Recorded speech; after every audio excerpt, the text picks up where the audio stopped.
How's it going, everyone? Just thought I'd show you around the little greenhouse situation I've got going in Melbourne.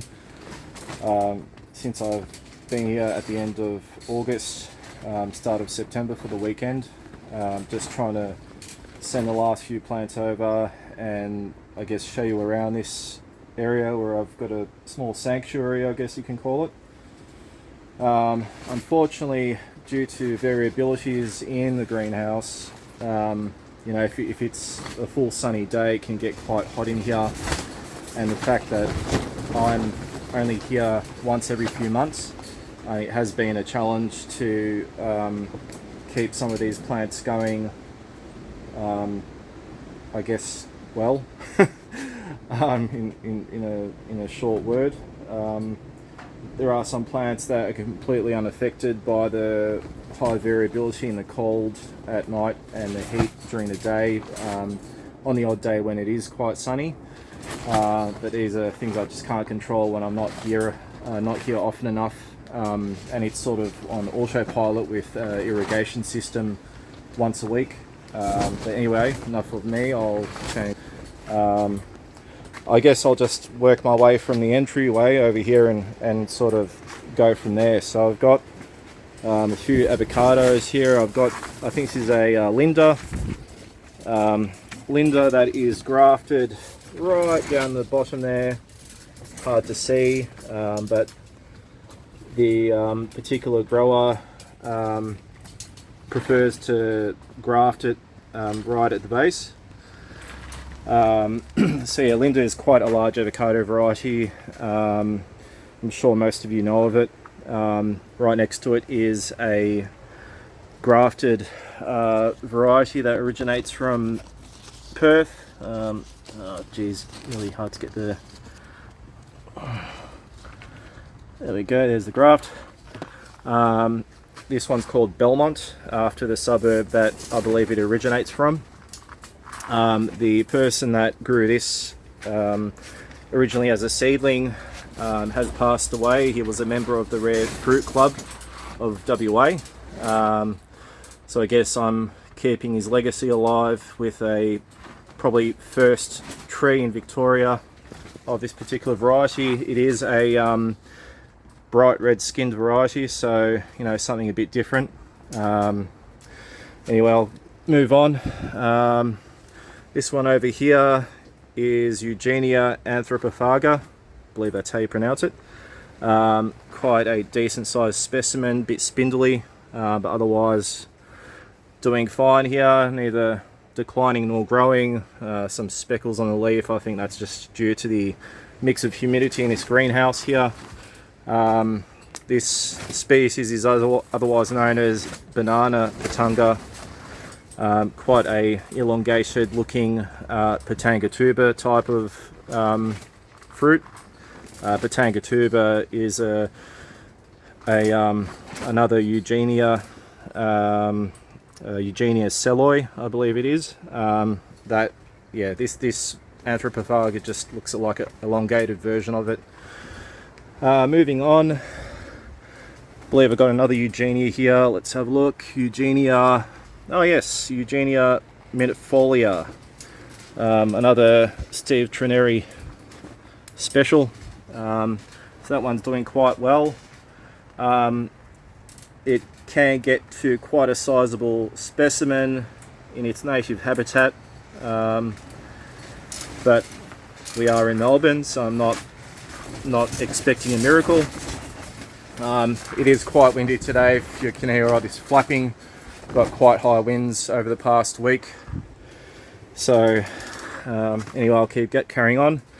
A few random mixed species here. I mean, I've got a what is this? An ESALQ. That's sort of going.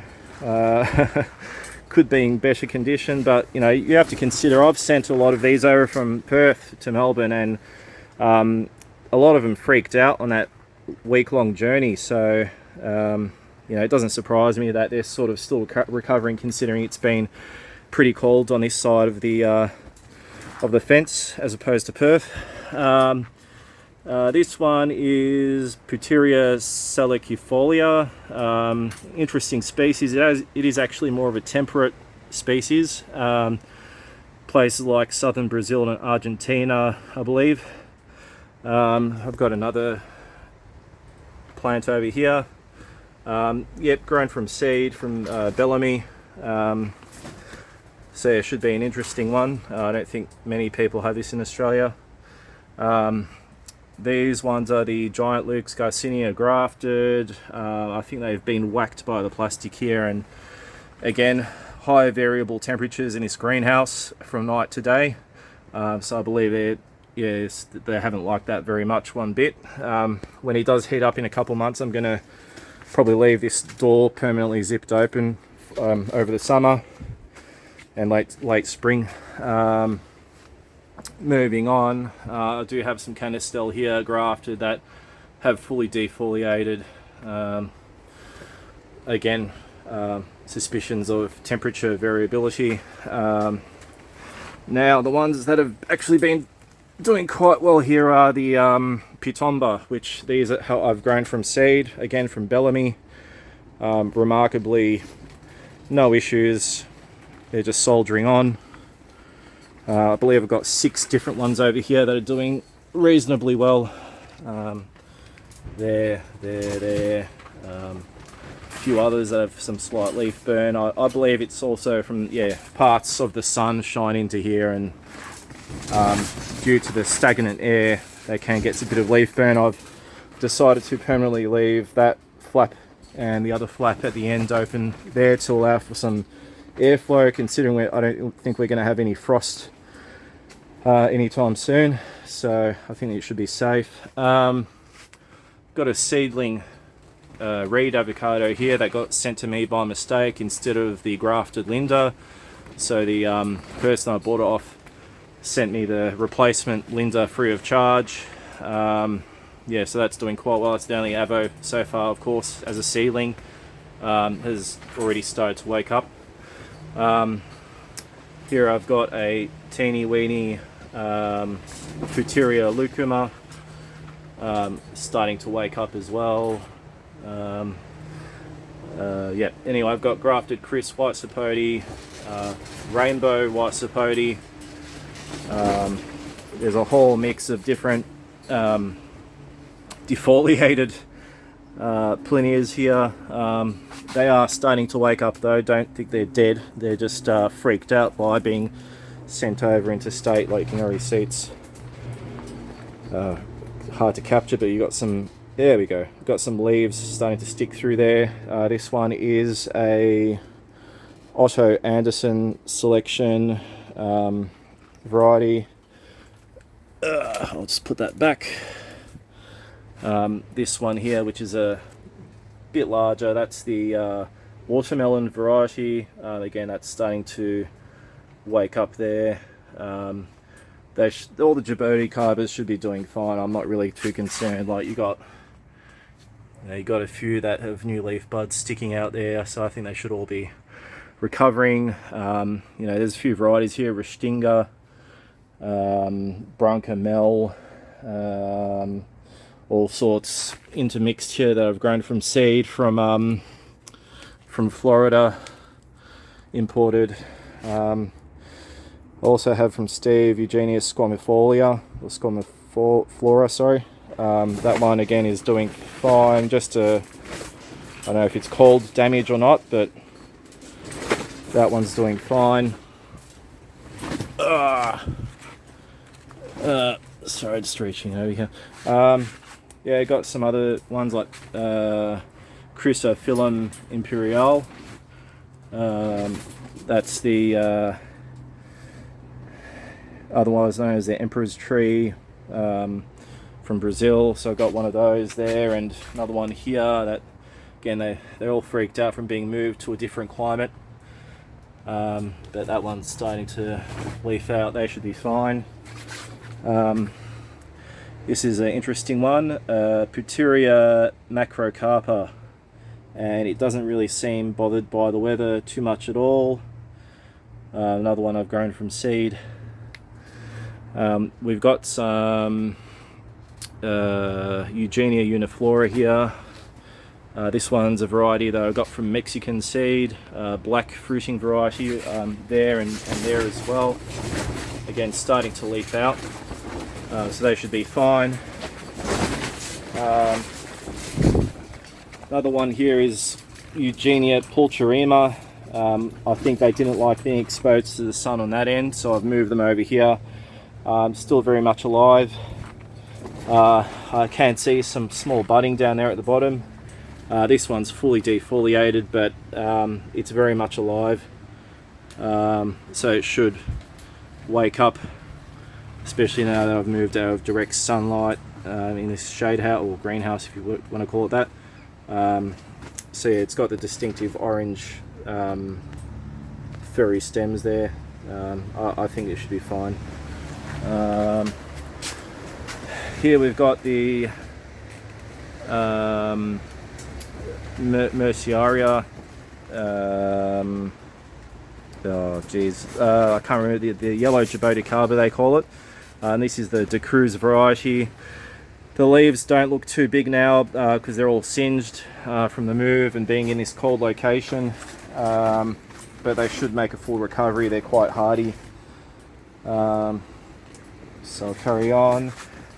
This one is one of my personal favorites, Puteria venosa. I've still got one more specimen in Perth I intend to send over. This one's been whacked on one side by this plastic whilst I've been gone, so it's defoliated slightly. It's been affected a little bit by the Perth winter as well as the winter over here, but I think that should wake up and fully recover as well. Quite a few mangoes here as well. I've got a Kesar, which is an Indian variety. I've tried the fruit, actually imported from India, and it's one of my favorite mangoes, probably number one.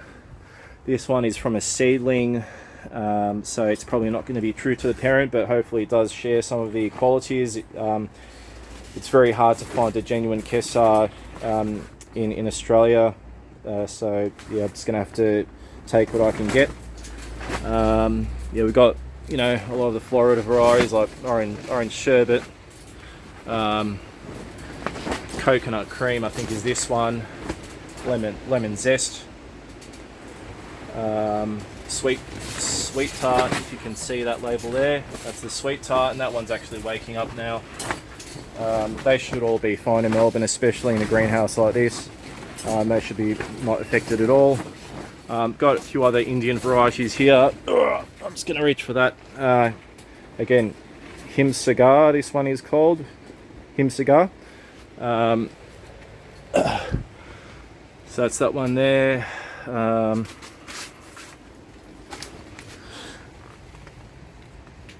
Oh yeah, this one is Orange Essence. This is another Florida variety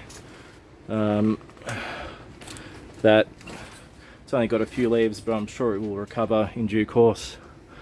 This one has the tiniest bud starting to form. This is the, if I can reach for it,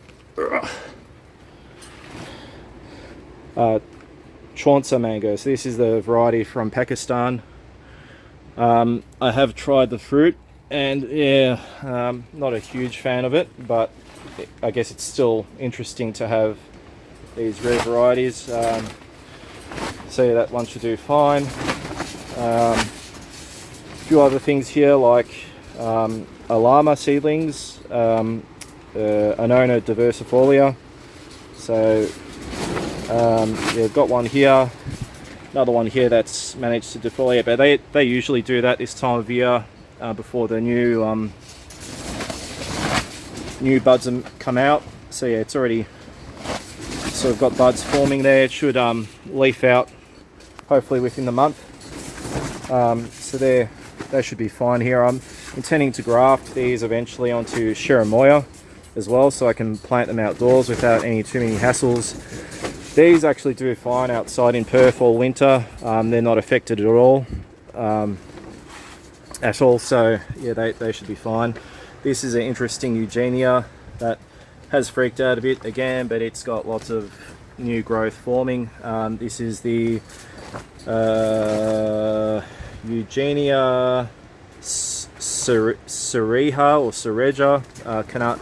Not sure how you pronounce it, Cereja. That one's there doing fine. It's got quite a substantial thick stem. It's actually quite a fast grower.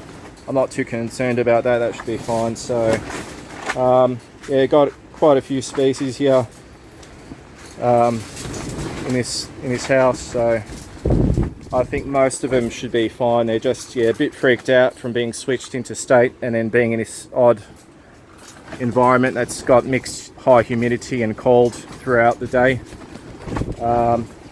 Anyways, I don't want this video to be too long. Just giving you a summary of what I've got here. That's eventually going to be either outside when it's old enough, or within a permanent greenhouse for the more sensitive varieties. I do intend to build on an acreage and put up a commercial sized greenhouse for a few of these trees, like the mangoes and the more sensitive species.